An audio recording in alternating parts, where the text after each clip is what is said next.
guys, so today's video is more of a one topic commentary type video rather than just like new tea. Kind of like my last video about Lily Jean, that'll be in the description or just in the end card. If it's not in the description, it'll just be in the end card at the end of the video. I just like kind of like talking about these one topics because I feel like there's really nothing going on right now that interests me, and I feel like just going back to the ye good old days and talking about that is something that is bringing me joy right now. So if you guys have any more topics that you want me to talk about, any YouTubers that are kind of nostalgic to you guys, let me know in the comment section down below. Subscribe, hit that bell, like, comment for engagement, and obviously you'll know when I post more videos. Also, I have a beauty channel, a book channel, a podcast that I've posted about 4 or 5 episodes of now, so that'll all be in the description. Let's just get into it. Today we're talking about a channel that I grew up on. Basically, it was my first introduction into the effects of social media on relationships in your real life, and I think it's the reason why I am the way I am when it comes to family channels. I'm so against family channels. I just don't think it's good for the kids. I don't think it's good for the family. I don't think it's good for the relationship. And I feel like this was probably my introduction to like how detrimental showing off your whole life on social media can be. And if you were watching these videos back in the day as well, then I feel like you probably have the same opinions as me. And today we're talking about Jesse and Jeana, who are also known as PrankvsPrank and Boyfriend vs Girlfriend. I'm going to talk about that in today's video. So Jesse and Jeana, Jeana's name is actually Jen, but Jesse called her Jeana on camera, and then that just kind of stuck. So it's Jesse and Jeana, but she now goes by Jen on her main channel. They actually lived in Philadelphia and they got into a relationship, you know, ages ago, and then they started their channel in 2007. It was the main Prank vs Prank channel. It was basically just like a prank war. They would just do pranks on each other. I feel like that was the introduction of like prank videos on YouTube, which is where I believe like the hype for pranks. And I'm not gonna lie to you, I feel like the videos probably could have been real because I feel like those were the beginnings of YouTube where people didn't really do things for clout. People were just more so posting things and just seeing what sticks. Like I feel like if you look at any big YouTubers' old videos, they don't seem to be following some kind of algorithm, following some kind of trend. It was more just like posting whatever they wanted, and that's kind of how the original YouTubers blew up on YouTube back in the days, just posting things that they wanted to post rather than what they thought they had to post. So I'm kind of like a little bit less skeptical about Prank vs Prank. Like I feel like at least the beginnings of it and the majority of it was probably real and like authentic, and their reactions were probably authentic, and then maybe once they started kind of blowing up, that's when things became a little bit more fake. But I don't know, I feel like I have like this I'm wearing like rose-colored glasses when I think about the YouTubers I used to watch back in the day. And they started that channel in 2007. Like I said, every single video would probably hit at least 20 million views. It was insane when I went through like their top videos. It was crazy. It was like 20, 30, 40, even 50 million views sometimes per video. I don't think you guys understand just how much money they were making. I do know that the AdSense program didn't come in until about 2012, 2011, but still, like they had built up an audience at that point, and then from 2012 onwards they were just making money, like making bank, and good for them. And then in 2012, which is coincidentally around the same time that AdSense essentially came in, they started the Boyfriend vs Girlfriend channel, which was a vlog channel, and I thought this was a pretty original idea because they didn't spend all day together, they would do things apart. So what they would do is they would each have a vlog camera, vlog, and then clip it alternating, like what they were doing during the day, and then they would get back home and then vlog when they got home. And it was a pretty fun, like, you know, your parents go off to work and they're vlogging their day, and then they come back at the end of the day and you get to see them together. I literally felt like I was watching like step parents on YouTube. Like they literally just were raising me on the internet. So in 2010 their main channel hit 100k, then in 2012 it hit 1 million, and then in 2016, just 4 years later, it hit 10 million subscribers. So like I said, Prank vs Prank is on about, well, in 2016 2017 when they, spoiler alert, split up, it was on about 1.8 billion views with 10+ million subs, and then the Boyfriend vs Girlfriend channel was on 2.7 billion views with just over 9 million subs. Some little tidbits along the way which I thought made their career that much more like solidified. In 2012 they went on the Rap Battles of History channel. Do you guys remember that? Am I bringing back some nostalgic memories? I sure hope so. They were on season 2, episode 2 of that, and that's kind of how I think I found them, because I used to watch Rap Battles of History before I watched Prank vs Prank. So I think I must have found them when I was about 12 in 2012. So I think I came along right as they started their Boyfriend vs Girlfriend channel, essentially. In 2013, USA Today rated them as best pranksters. In 2015, they won a Streamy for best prank show, which it was all building at that point. Like I think that's when the pressure really started building. I believe like between 2012 to 2015 when they made the vlog channel and they like really solidified themselves as like, this is our career, this is what we do. I feel like that's when the pressure really started to kick in, and the pressure to perform, to think of new prank ideas, to give good reactions. Like I feel like at that point, I'm saying 2007 to 2012, I'm assuming the pranks were pretty authentic and their reactions were probably pretty real. And then I'm assuming 2012 onwards was probably when they started treating this more like a job than a hobby. And I'm assuming at that point, they were more so sitting down and like planning, this is the prank we're gonna do, this is what's gonna happen, because it became a job at that point. I'm assuming it was fake at that point.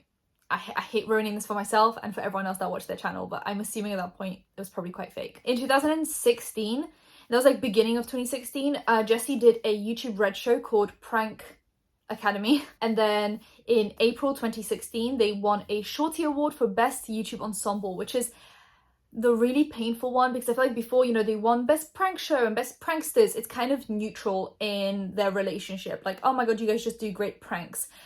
But this is going to make sense in a minute, to in April win a best stream for like the best couple, essentially, best ensemble, like best together people. And then in May they took a break from vlogging, which they said would be for an unforeseeable amount of time. Like they're just not sure due to relationship issues and just like stress from vlogging and filming. Jesse actually decided that he would go to New York and Jeana stayed in Philadelphia.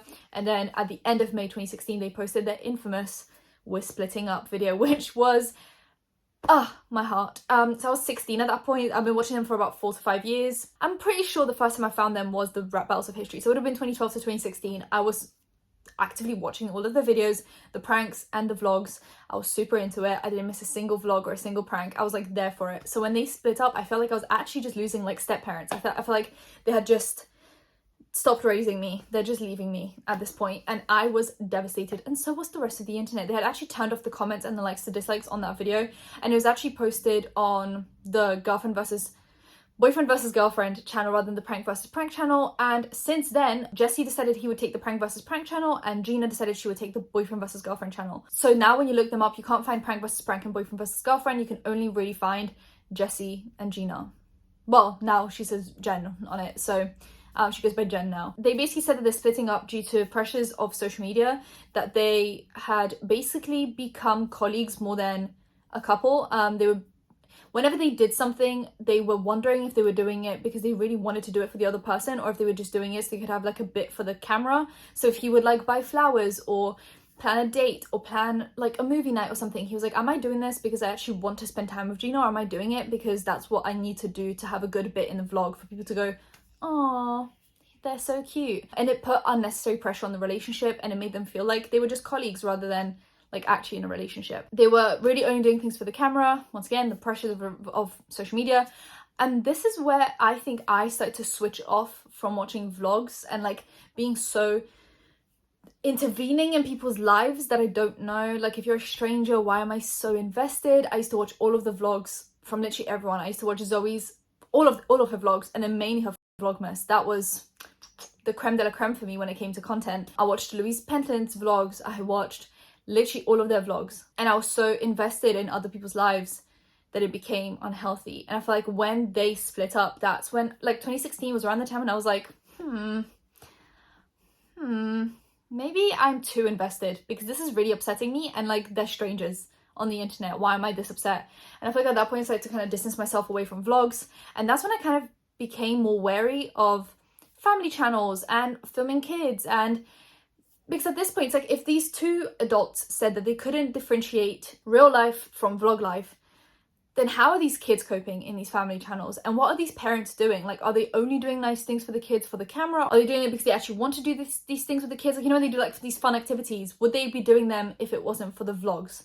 And of course, then it comes to like finances. Obviously now, because of the vlogs, they have finances to do the fun things, but quality time, would they be spending this kind of quality time with the kids anyway, or are they just doing it for the vlog? And also, just like when they talked about the pressures of social media, you know, the criticisms, etc., I then think about these kids in these family channels and on these vlogs that just have no say when it comes to being filmed and having their whole life put on the internet, and they're now going to grow up, go back, read the comments and see very mean things, very creepy things, very predatory things being said about them when they didn't consent to the vlogs in the first place. Like this couple here, Jeana and Jesse, had consented to posting their vlogs. They're adults. They knew what they were saying. They kind of knew what they were signing up for.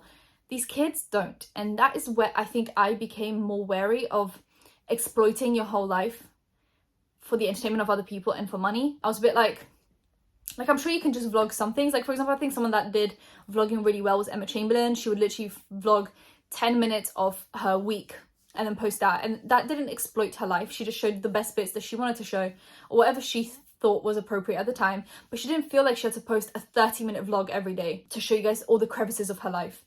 And I think that's when I kind of became wary. And then I feel like after Jeana and Jesse, they were like the blueprint for, one, prank channels, and two, for vlogging. I feel like Jeana and Jesse had really paved the way for what we know now as vlogging. Of course, there were people before then, but I just feel like they were really like the ones leading the way. And I feel like after that, we got very unhealthy, clickbaity, scummy vlogs, aka, you know, Ace Family, Cole LeBrant, like all those people that just took the concept of vlogging and just ran with it really, really far past the line of appropriateness. I just feel like they had the right idea, and I feel like I'm kind of, back then I was upset that Jeana and Jesse were splitting up, and I was also upset that I wouldn't get any more vlogs. Now I kind of see that what they did was really good for their own mental health, their own sanity, and just their own life. And just the fact that they still haven't gotten back together means that that was probably the right decision for them. I don't know, they could still get back together, I don't know, but I feel like because it's been so many years now, that was probably a good decision for them. I guess what I was uneloquently trying to say here is they were probably stuck in a relationship because their whole relationship was their job. So if they left the relationship, they had to leave the job. And I don't think they were quite ready to leave the job yet. So they were stuck in this relationship that clearly wasn't working out. And I feel like it was probably the right thing for them to do.